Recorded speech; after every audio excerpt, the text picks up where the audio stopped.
Hi guys and welcome welcome back to another episode of Not Your Typical Not your Tea. typical tea. And we have a special guest with us, Janet Jackson. I didn't know you were in the UK. She is.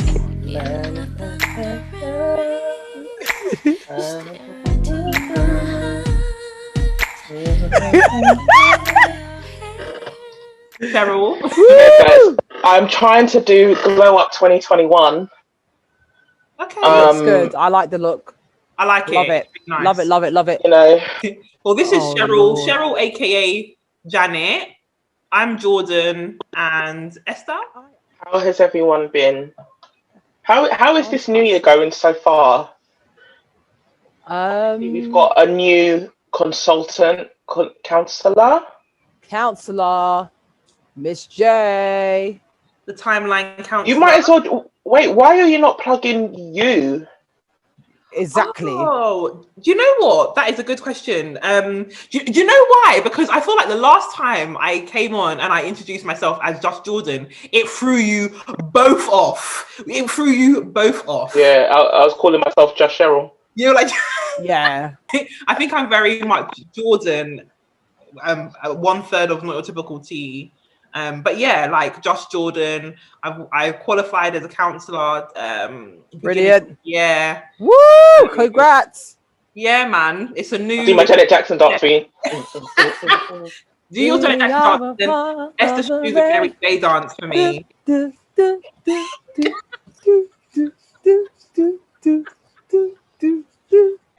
That's our celebrating. Thank you.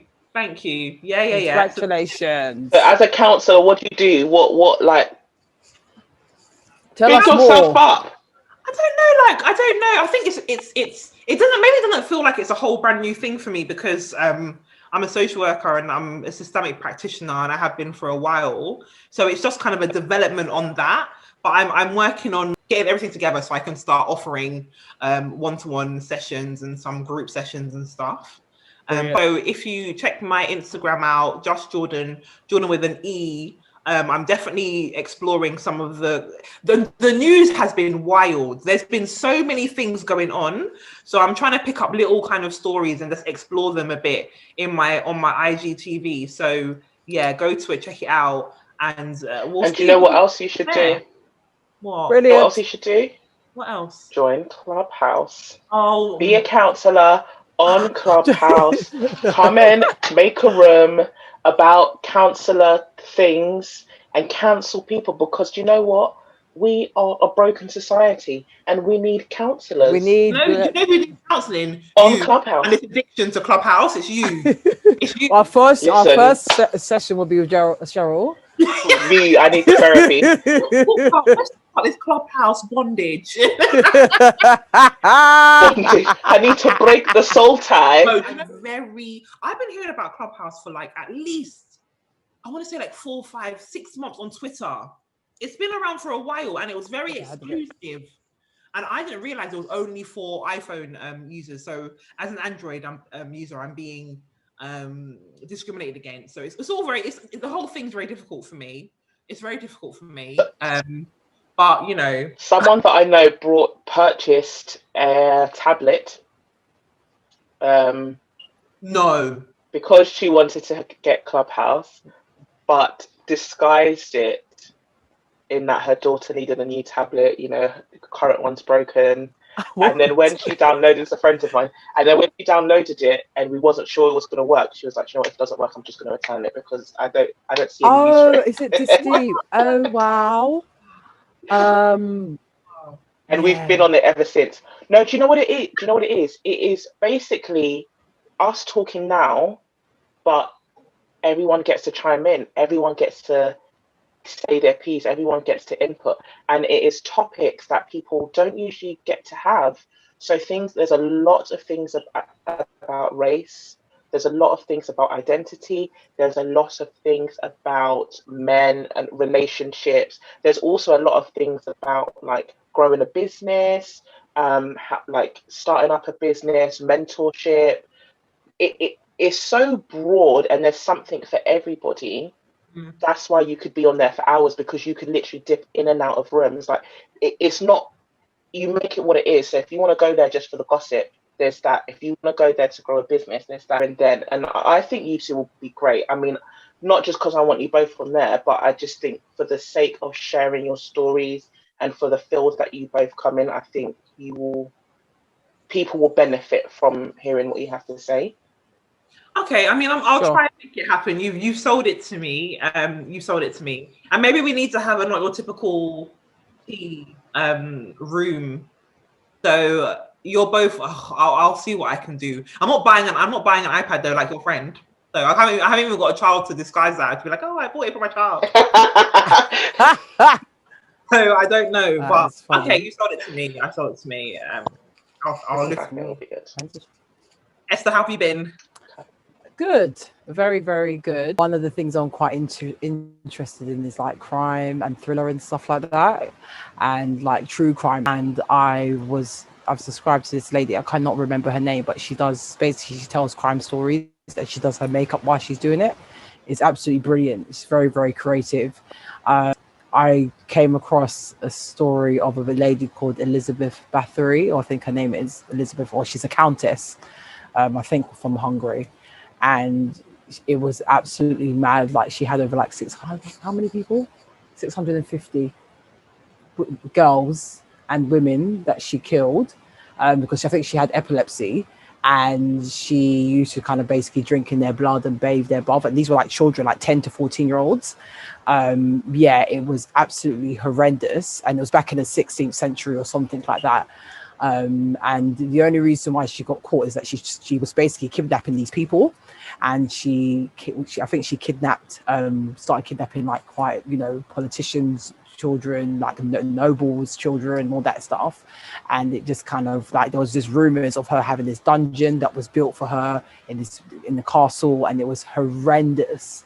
And she was trialed for it, but she had to spend, basically her punishment was to just basically sit in the castle in isolation. And obviously we know she wouldn't, because this is a true story. This is a true story. She had over 650 victims. So hold on. She killed 650 victims, and her punishment was she got to sit in her castle. Yeah. How did she even have a castle? So she was a countess. So she's a countess. So she's from, she was like the royal family in Hungary. I think it's Hungary. Like 16th century or something, like 17th century. This could not have been like in modern times. Yeah, no, you can imagine. Can you imagine? Yeah, but even then, weren't they hanging women? So yeah. Her lawyer was sick. Who was her barrister? Who was her? You know what? It probably was. Who was her counselor? It's probably Jordan in another life. But it was horrendous. So yeah, I started to watch a lot of her stuff, and it's fascinating, especially about American crime, true crime stuff. Their things are really, really quite sinister, quite deep. But Europeans also have our history as well. So we shouldn't try and get out of it like it's just Americans, because it's not. So that's what I've subscribed to. So I'm actually quite enjoying that. What is it? A podcast? So are you? No, it's on Facebook. Yeah, so she does, I think every Monday she does her videos, and it's brilliant. She's telling these stories and she's doing her makeup at the same time, and the makeup looks fantastic, and yeah, it's brilliant. Love it. That sounds really good. So when we see your husband go missing, you know where I got my inspiration from? I'll be like, too many of these mad stories, God forbid. Well, where's the husband? He's missing anyway, he's not even here. So as we come back to the actual, he's not even here. He's not even here for me to kill. He's not even here for me to kill or miss. So Valentine's Day is cancelled. Valentine's Day is cancelled. It's just another day. It's not cancelled. Just celebrate yourself. But one day of the year, I need to. You know what? Valentine's Day is an absolute con anyway, because for me, one day of celebrating. One day of celebrating. Can you imagine? You have a partner, and it's like that's the one day that you celebrate your love for them. I think that should be a daily thing. Obviously, the other 364, if they aren't doing that, then that's a bit of a myth. But let's mark the day somehow. I think flower, so. a kiss, a hello. Absolutely. Show your love daily and on Valentine's Day and on birthdays. Don't forget that.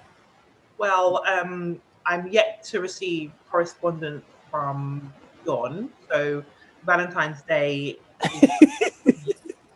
So Do you know can what?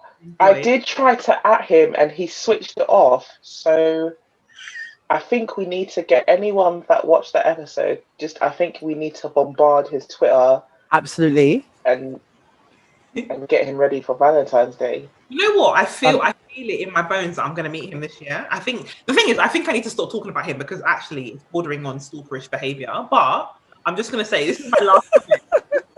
This is my last I comment. feel it in my fingers. I feel Feel it in my soul. I can't help it. soul. It's actually making it more creepy. I'm gonna stop, but Because to manifest it. Manifest it, That's man. it. Manifest This is it. the year. You will meet John Boyega. And he will absolutely adore you. I think you guys will make a good couple. Thanks. And so until then, They'll be at your wedding like this. you're not coming to my wedding if you behave like that. No.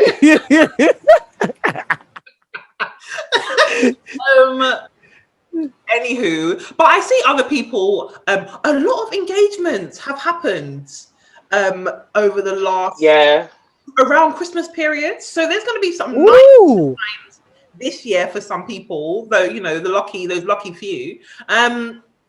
They've had so many. There's been so much. Oh my god! I think this lockdown has either made you or broken you. Absolutely, it's either.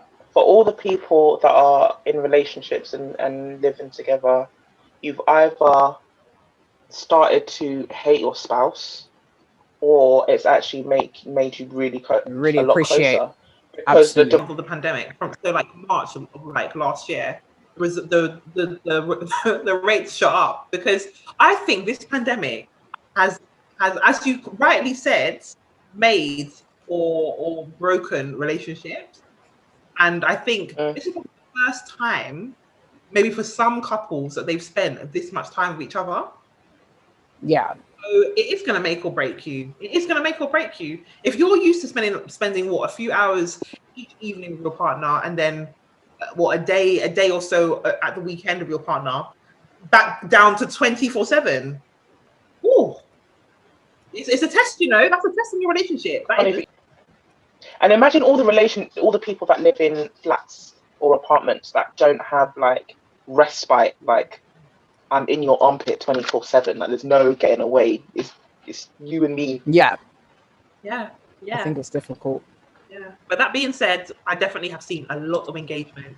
There's going to be some nice Valentine's celebrations for those. So congratulations to those who I know. George the Poet got engaged. Congratulations. Oh, nice. Oh yeah. Oh, lovely.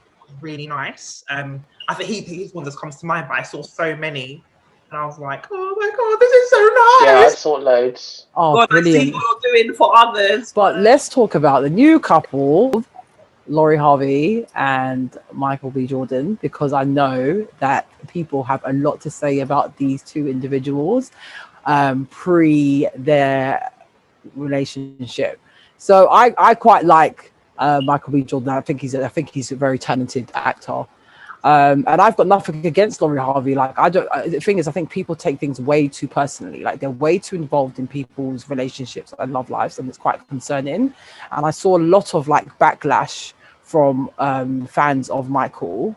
Queen Laurie. I was being told to address her correctly. Okay, Queen Laurie, which I believe she's the stepdaughter of Steve Harvey. Yeah. So I'm a big fan of Steve Harvey as well. Big up Steve Harvey. And yes, I saw a lot of backlash, and I was like, what is people's problem? Like people were like, oh, okay, they're saying all sorts of very slanderous things about her. And she's not black enough, according to some. And and she's done this. This whole black enough argument is I'm sick to death of it. I don't understand what is the problem. I think people actually feel like problem is. I understand that. The problem is that the problem that people have with her is that she's a young, free, financially independent Black woman having a great time. She's dating successful, handsome Black men, and she's unapologetic about it. And people don't like it.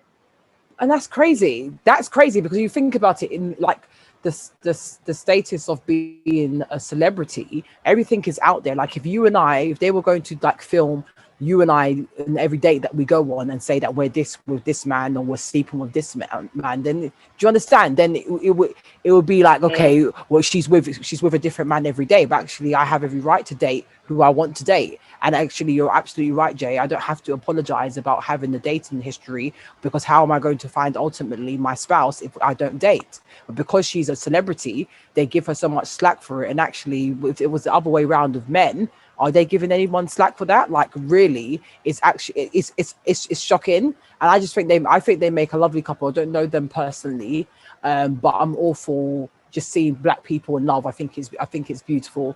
I think people need to stop hating and start embracing themselves. And because the hate is real, I need to counterbalance that. I need to counterbalance it because she's allegedly dated P. Diddy, one of P. Diddy's sons. Yeah. And then she's also allegedly dated P. Diddy himself. Yeah. That to me is an issue. And at the time, I don't know where P. Diddy was thinking in his big old 50 years of age, what the hell he has. What does he have to offer a 24-year-old? Yeah, but P. Diddy, money. Other than money, which to be honest, she's got it. She's got everything at her disposal. There's nothing that P. Diddy can give her that she cannot get herself. So what business does a grown 50-plus-year-old man have to do with a 24-year-old? Especially if you know that she has dated your son. That to me is an issue. I don't really have an issue with her dating. Notice that was happening. I was going to say P. Jordan. Oh, P. P. Jordan. P. Jordan. I like that. I'm noticing my grandma status again. P. Jordan. But notice when they did, because that was very brief. It was what I want to say, like 2 or 3 months maybe of that the public knew about. Any backlash? I don't care if it was a day or 4 weeks. No backlash. They didn't. Out here dating very young women, actually, and no backlash to P. Diddy, but all the backlash to Lori Harvey. And there's something, I think, if we take it a bit deeper, there's something about not wanting to support women to explore and to do and to date and to have fun and to be free and to enjoy themselves. And I think I definitely see people wanting to like humble, like it's very much like why is she out here doing this? But when we have people like NBA Youngboy, who just had his 7th child and he's 21 years old, no one's really talking about NBA Youngboy. No one's talking about him in a negative sense, really. And if they do, people are coming to his defense to say things like, but he's young and successful. Well, so is Lori. So is Queen Lori. Absolutely. And I feel like how are we going to find, it depends on what you're looking for. Some of us are looking for something very casual, no judgment there. Some of us are looking for something more meaningful and something more long-term. Ultimately, some of us are looking for marriage. And you think about in terms of, I understand what you're saying with your concerns, Jets, because when you think about it from Cassie's perspective, Cassie was dating P. Diddy for a very, very long time. And I just think for as long as Cassie and P. Diddy were together, what did she benefit from it? Because as soon as she cut him, her glow up was she got married, she had a baby, all in the space of a year. And she was maybe for how long? Yeah, it was literally she left nearly 10 years. Got pregnant and got it all together. 10 years. It was like her pregnancy was like 5 months. Yeah. But I feel like I don't ever like to talk about relationships being a waste, because maybe it was those 10 years where she had to figure out what it is that she wanted and what she wanted for herself. And without meeting P. Diddy and going through that with P. Diddy, she might not have ever met her husband, because she needed to go through that experience of being with somebody who doesn't want to marry you and doesn't want to have children with you to know her worth, maybe. Yeah, I think we've all been in relationships like that. We've all been in relationships where it's kind of just rolling, and we're afraid to start again. Imagine investing 10 years in something, like and somebody tells you have to start again. Like, imagine just climbing the ladder, and then actually somebody's like, you're gonna have to go and start from the bottom again, and you spent years climbing that ladder thinking that you're going to get somewhere. So it's so difficult. A lot of us women are scared to, a lot of us women, I can't speak for men, but I can say a lot of us women are scared to start from scratch, because we've got our time, we've got like a biological clock that's ticking. So we're just thinking, okay, we're in this relationship. Okay, it's going somewhere. You're hoping that the person can change. The person showed you who they are from day one, and we still wanting them to change. We have to be able to understand from the beginning that actually, if a man shows you his true colors, a woman shows you their true colors from the beginning, best believe that's who they are. And we cannot change people unless they want to change themselves. So we get into these relationships. Next minute, 5 years have hit, 10 years have hit, and we're in our 30s. And we're actually, my biological clock is ticking. But then that's the difficulty that we have, because this is the difficulty that we have. And but then it's like, not me. Then man's got to 45. Do you understand? It's a real problem. It's a real problem. It is. And actually, I It's think a problem.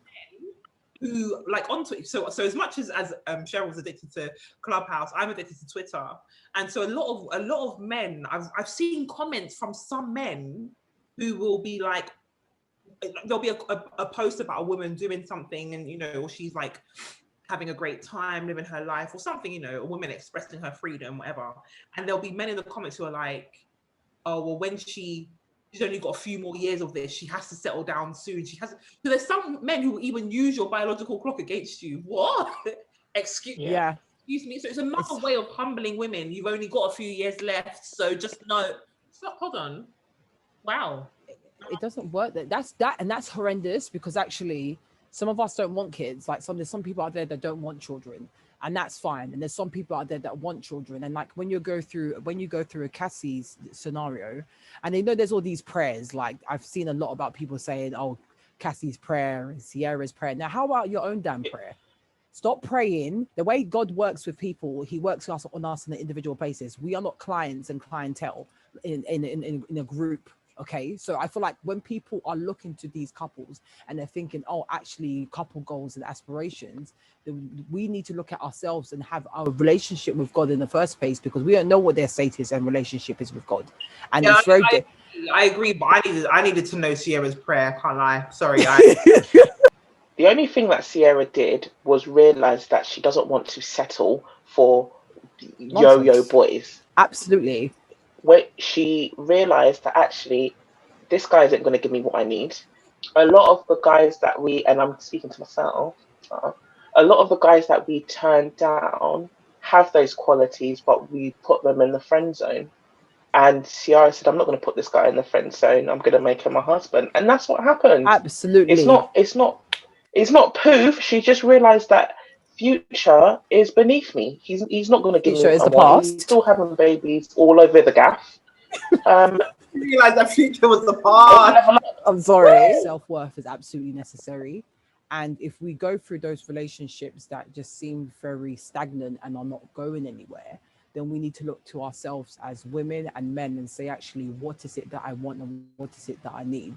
And breaking free from those relationships. There's lots of things that are many relationships for us are learning.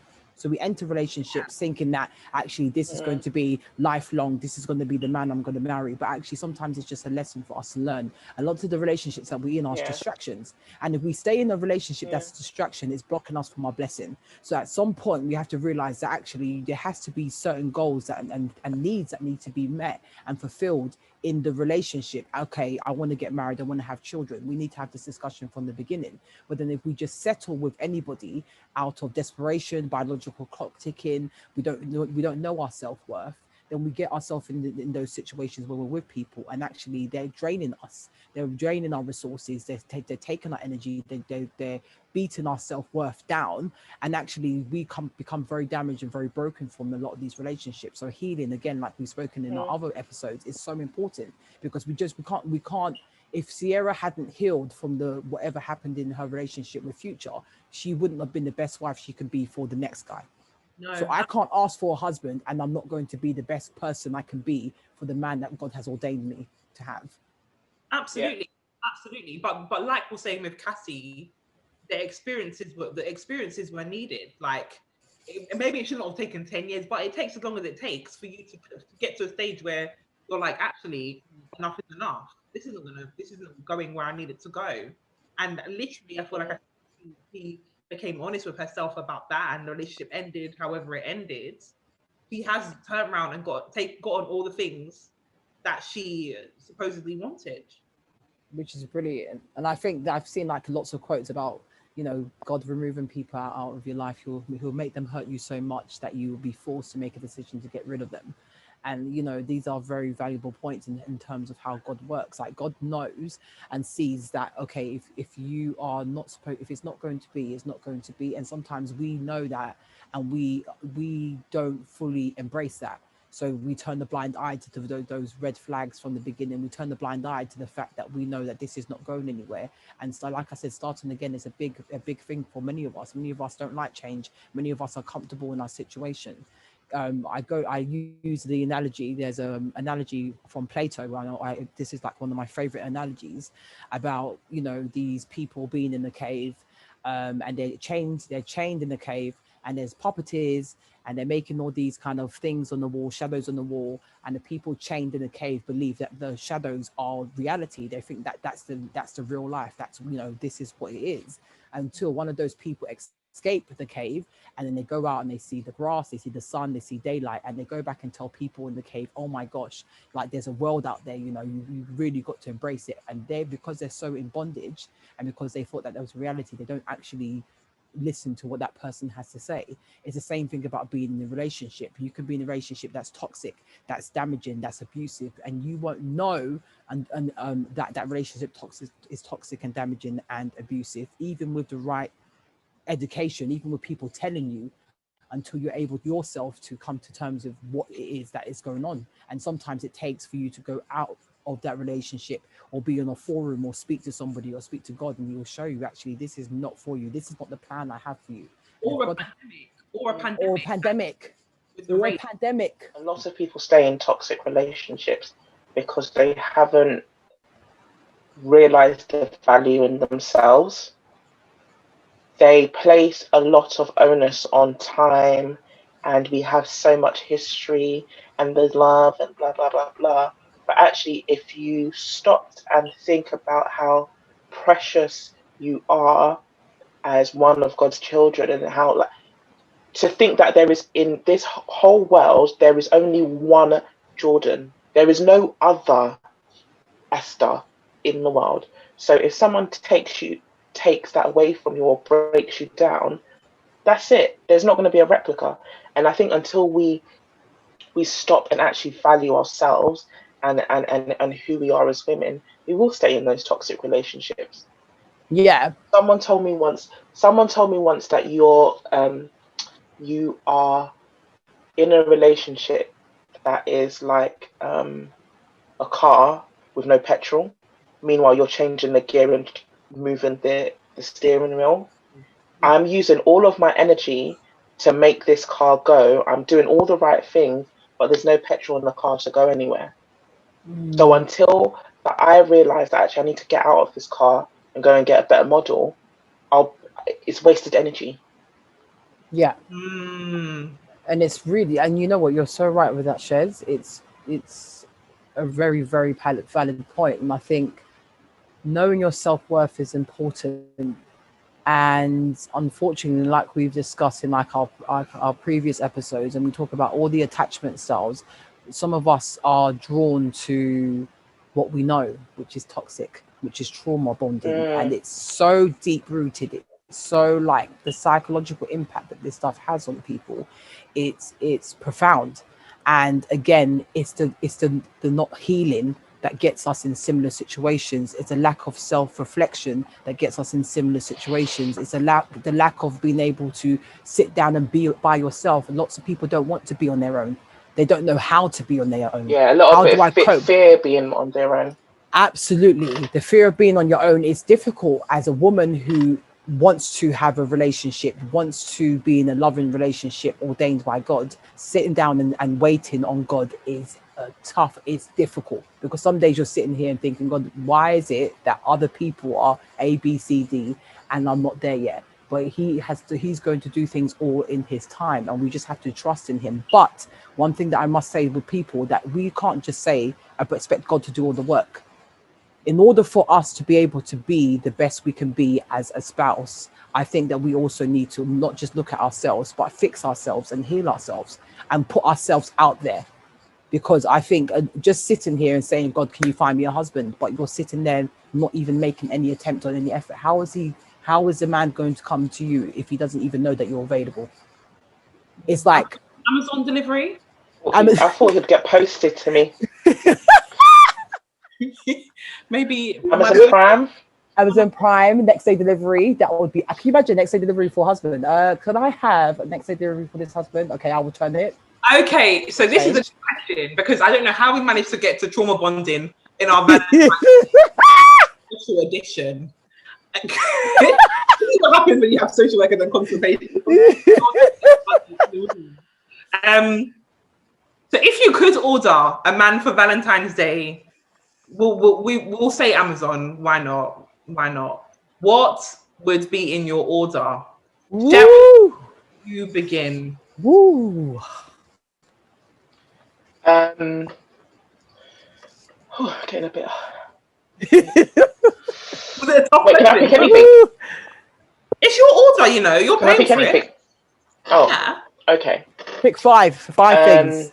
Okay, yeah. Actually, let's five things. Okay, that's a good thing. Okay, all right, because I will be here till tomorrow. All right, cool. So,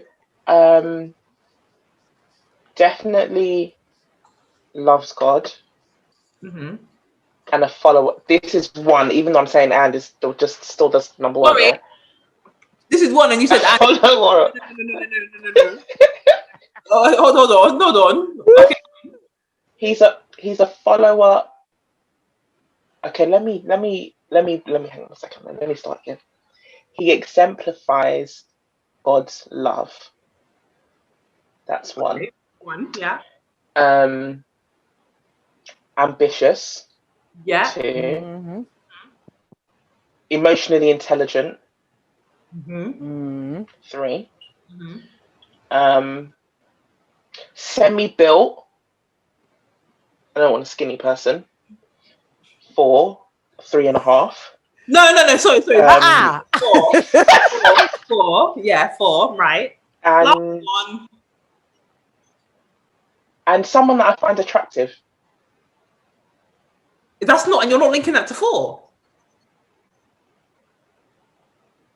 No, okay, that's fine. Esther. I love it.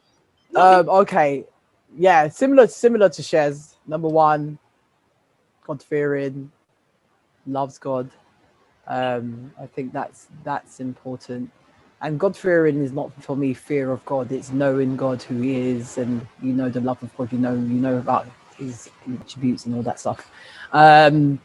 Sense of humor is an absolute must. Because I just can't deal with the seriousness all the time. I find it very, very difficult because I'm always laughing at stuff and myself. So I need a sense of humor. 3. Don't you hate on the dating apps where you try to land a joke and it doesn't land well and you're just I know. It's so annoying. It's really annoying. I'm just like, okay, you did laugh. Okay, you're not a person who laughs. Okay, can remove from mask it. So 3, emotionally resilient, and like Shez said, emotionally intelligent, because I think that's important to have somebody that identifies and understands emotions, but at the same time will be resilient enough to want to work things out, and not just give up at like the first hurdle when they see things getting pear-shaped. Well,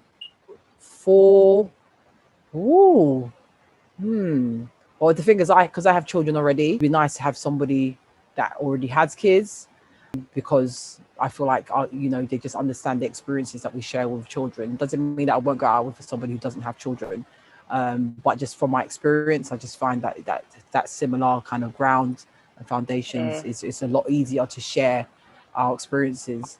So somebody understanding of that to a certain extent. And number 5, I think, like Shez said, I think attraction is very important. Like, I don't want to kind of undermine the fact that I have to be attracted to the person I'm going to spend the rest of my life with. And I don't care what he looks like, to be honest with you, as long as I see him as attractive. I think I'm going to echo what you guys have said. So don't comment, because Esther's already copied my 5. But your 5 are a good 5. I will. Yeah. Okay, no, fine. I'll try and go off the ones that you haven't said. So the ones I'll give a few, but I would say I need somebody who is very kind of stable, like very, very stable and grounded. So be like grounded, has a good relationship with his family, his like mother, mom and dad, or whatever the case may be. I think that shows quite a lot of it just shows a good like foundation. I think it's just like a healthy foundation. Maybe finally there to just be some like a cultural understanding, because we all know that I live in my bonnet, and I like before, just as Cheryl finishes the recording, the wig just comes off, like just immediately. Immediately comes off, and I need him to not be shocked, surprised, or horrified. I need that to not happen. I love it. What's that? 3. I would also say financially stable and sound. I think that's important, because I am, so match me. And finally, someone who is non-judgmental and like an open character. Those would be my things. That would be my order, my Amazon order. I'm going to buy now. Next day delivery. Next day delivery, and if I don't like it, I'll return it the next day. Exchange. I've got 14 days exchange in the packaging. Thank you very much. What are your thoughts on people asking about men and women asking for attributes in a person that they themselves don't necessarily have? For example, I want a successful, wealthy man that lives here and looks a particular way and sounds a particular way, but you yourself do not have anything similar or remotely to what that person has. Do you know what? That was actually a topic on CH today. No way. Literally, as I was getting ready to come on. And what? And one of the girls was like, there's some women that want 100k earning man, and there's nothing wrong with that, because that's the stability that they attain to. Come and see Uproar. All the men were like, yay, and it's not all about money, which I get that totally. I think if you're going to ask for something, be able to match it, in my opinion. When you put monetary numbers on things, people start to jump up and down. But what it sounds like she's saying, she wants someone who's financially stable, and she's not going to live a life where she struggles. I don't think that there's anything wrong with that. That's exactly what I want. I might not be a number, but I'm not in any financial struggle by myself. I should pick you up, and we should be in financial struggle. No. God didn't make me to struggle, you know. No, God never said. God didn't say, Jordan, you should go to earth and struggle. All right, we going. What a money reside. What a money reside. What a money reside. What a money reside. What the what? What a money reside, what a money reside, what a money reside, what a money reside. Okay. So it doesn't make sense. So I get, but I think especially when we have these conversations and we throw numbers, I want someone to be on 120K, and that's where people get irate. But you can be rich, but you can also lose it.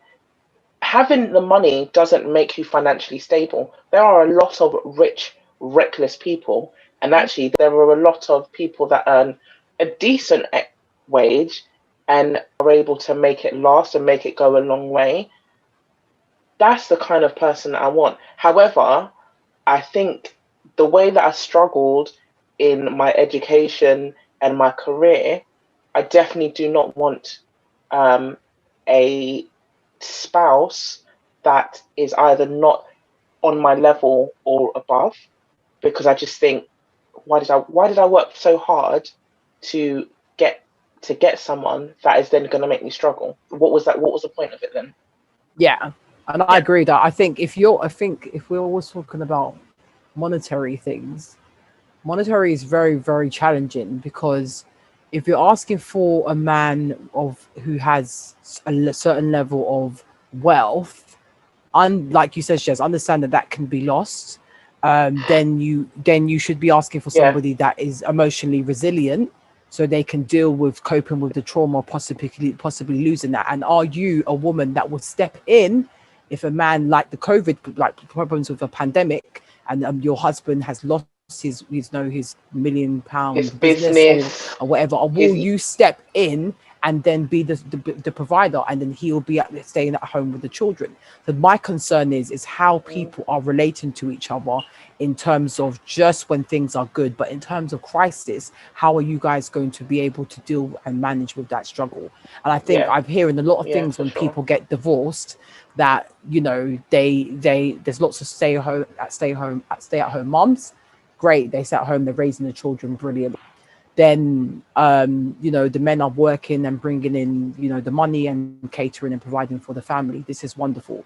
But for me, as a career woman, myself, who's actually gone through a divorce, I'm thankful to God I had my career, and I maintained my career during a time of my marriage, because I felt like if I had lost my career, or I took a step back from my career totally, and I had gone through a divorce, I would be almost going backwards, like going severely backwards, because I'd be out of work. I hadn't worked for a long time, for example. I hadn't, had the experience. I'm not into the industry, my industry, that's constantly always changing. Legislation is changing. So I kind of always kept my foot in the door with my work, and then developed to become self-employed, and develop being a consultant, and then opening businesses and stuff. Whilst I was married. So I feel like it depends on the person. Some people are very content with relying on husband and not necessarily having a career, or don't have a career, which is absolutely fine. And sometimes when the kids get older, they figure out something out, and they go back to uni, or they go back into work. But I feel like for me, what's been so important in my journey is that I never lost touch of who I was and what I love doing. And I never gave that up because I had the kids. In fact, because I had the kids, it was more of a reason for me to kind of push myself and ensure that I would always be stable enough to provide for my children. So I feel like divorce can just mess a lot of people up financially. So I feel like if you're asking for a man with wealth, then please let that man be just as emotionally resilient, just as good with money as you were saying, Shez, because wealth doesn't mean wealth. You can have £1 million in assets, but £1 million in debt. So, then do you understand? So that doesn't necessarily mean that you're actually wealthy. And that's what a lot of these people you find these celebrities have. They have an amount of debt. They've got these black cards and platinum cards, and then so much debt. But in terms of the actual net worth, it's nothing. But I think there's something in like the idea of couples being equally yoked. Or I think there is something about looking for attributes in the partner that maybe that you don't have, or that you haven't developed yet. I think that's something that needs to be explored. But I think that it comes down to what it's also comes down to like society and gender kind of expectations. So initially the first conversation we had was financial. I think the association of men being financial providers what's expected of them in relationships and that sort of thing. They feel a lot of pressure around that as well. But then we can equally talk about men having a particular idea of what their partner should look like and the aesthetic that they should have. So again, I think it has to be it's a discussion that should be explored. But ultimately, I think the more kind of equally yoked you and your partner is in whatever area, it should be more successful. Yeah. Yeah, I think a lot of people Yeah, talk about equally yoked in the spiritual sense. You don't necessarily have to be on the same level, but you have the same understanding in terms of your spiritual connection with God. But we don't talk a lot about the other side. There's a lady that was speaking, and she was divorced, and she said what she realized is that she wasn't equally yoked in all other aspects of their life. So it meant that even though they were both believers, everything else was out of kilter. So they didn't have a similar understanding before they went into that. So they really struggled. As a result, she's divorced. She's now remarried, had kids. And it's so important, the importance of asking questions whilst you're dating. All of those things that seem weird to ask unless this person is definitely the one, you ask them, because then those become part of your non-negotiables. Yeah, these are the things that I don't stand for. These are the things that I can compromise on, and then these are the things that are just a no for me. I got in trouble with a guy that I was dating for asking too many questions. Hence why He I wasn't the one for you, sis. Alone. Like he told me off. I said, "But how am I meant to know you if I don't ask you questions?" He was like, "Oh," he was like, "Immigration don't ask as much questions as you." I was like, "Wow!" Okay. Can you imagine that? That's ridiculous. No, but I love a good question.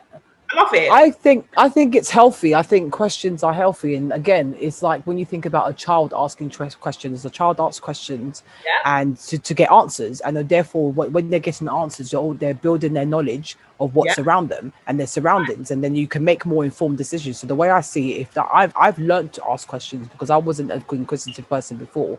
I'm more observant, so I observe, I will look, I will watch you, but I will not necessarily ask questions. And now I'm asking questions. I'm asking about whether you have childhood trauma. What's your relationship like with your family? What's your relationship like with God? What is your 1 year plan, your 5 year plan? What are you looking for in the spouse? And what is your expectations of the spouse? If this goes wrong and this, and I'm throwing scenarios in there because I want to know how you respond to situations. So when I see you in action, are you the same person that links with the answers that you've given? Because they're saying who you are and there's being who you are. And I think maybe we're doing it wrong, because as far as I'm aware, none of us have Valentine's dates. No, no. You know what? The way Jordan, you know what? It's give and take. You ask questions over a period of time to get to know somebody. And actually, if they're interested in you, they should be asking questions too. Because if you want to know me, who I am, and what I've experienced, if you're not this is when vulnerability comes into it. Because if you are if you are a person who's able to be selective with their vulnerability, then you will tell people certain things about yourself, just a little snippet about yourself. So I always say a little bit of snippet about my current situation and whether I'm talking to, what's my family status and stuff like that. But then for me, I want to be able to see that, again, you are interested in me. Are you able to show some sense of vulnerability? How closed are you to me asking you questions about your childhood experiences, relationship, I get it. Like there's a reason why you ask questions. So when I got told off, I said, that being told off is also information. That's also information for me. Yeah. So hence why Valentine's Day will be me in my yard with Netflix. Watching Bridgerton. I might rewatch Bridgerton. Buy yourself flowers. It feels great. Normalize doing romantic stuff for yourself. No, Absolutely. Normalize it. I'm not normalizing that. I agree. I agree. And I think, you know, the challenges that we're going to face in the dating world is that God will lock people off very quickly. So advantage to a certain extent, because our prayer is to find a man who God has ordained and saying, this is the man you're supposed to be with. And I feel like a lot of people that are propping up are not the ones. And God locks off people. The way 1 minute, you know, the way you pop up in and out of chat rooms, you know, and then you come out. That is currently my dating life now. So you find people just come in, come in online, offline. I'm like, okay, cool, because it's not supposed to be, and God doesn't want you to invest in somebody that's a distraction. Do you understand? He doesn't want you to invest in that distraction. So he's like, that distraction I'm going to get rid of very, very quickly. If you're serious about this, and I'm the conscious mind and not the subconscious, those things will lock off quickly. Like, I was speaking to one person, and so we were supposed to meet up and FaceTime twice, and on the first occasion, okay, was working, couldn't do it. Second occasion, couldn't do it. And I said to him, no, you're not going to get another chance. You won't get another chance, because for me, if you can't even commit to making the basic video call, I'm not going to do this. And this is why I said to him very clearly, if you're not going to be a man that adds values in my life, add value, and not be the value. Do you understand? So add value, because my life is already valuable. So I want you to add to that. And if you're not going to be a man that's going to bring me peace, I'm not interested. And that's what I say to every man now that I'm talking to. Are you going to? He was like, oh, I know, I totally understand. And he tried to come back. These people try to come back. Oh, you know, hi. Bye. I said, hello, hi. Offline. I would, offline. And it's so funny when you say that to people, say they're shocked. They think, ooh, like you're being dead serious. I'm like, I am being very, very serious. Be a man that adds value and peace, or be a man that devalues and brings chaos. I'm not doing it. All right. So the conclusion is we all want spouses, but they're not there yet. So this Valentine's we will be at home watching Netflix, and that's okay. Yeah. That's all. Where's your boyfriend? Where's the boy? We're gonna post that. Where's your Valentine is coming. Where is your boyfriend? You are sitting at home. You are so lonely. Where is your boyfriend? sitting at home? My Xbox is my friend, so we'll be absolutely fine. All right. So, guys, enjoy your Valentine's Day, whether you are with someone. Sorry. Whether you're with someone or you're single mingle, enjoy it. Spend time with your family. We actually, in my house, we usually get a takeaway and do a family Valentine's. If you haven't done that, try it. Let us. Yeah, we do. Yeah, we do it. Why? Can you not leave your mum and dad alone? Why? Leave them. Leave them. What? Honest. Our house is small. There's nowhere to go, and it's a pandemic, so we will spend Valentine's together. Love it. Yeah, enjoy it, guys. Whether you're with someone or not. Hey, you open your door for 1 minute, and all the boogie stuff comes in your room. What is it? Spider? Oh, a flyer. Oh. All right. Guys, follow us on Instagram, notyourtypical_T_. Repost, share, like, comment, tell us your favorite bits. This is a me and you conversation, as in us guys and you guys. Comment on YouTube, email us at notyourtypical_T3@gmail.com. And we will see you in 2 weeks' time. Thank you.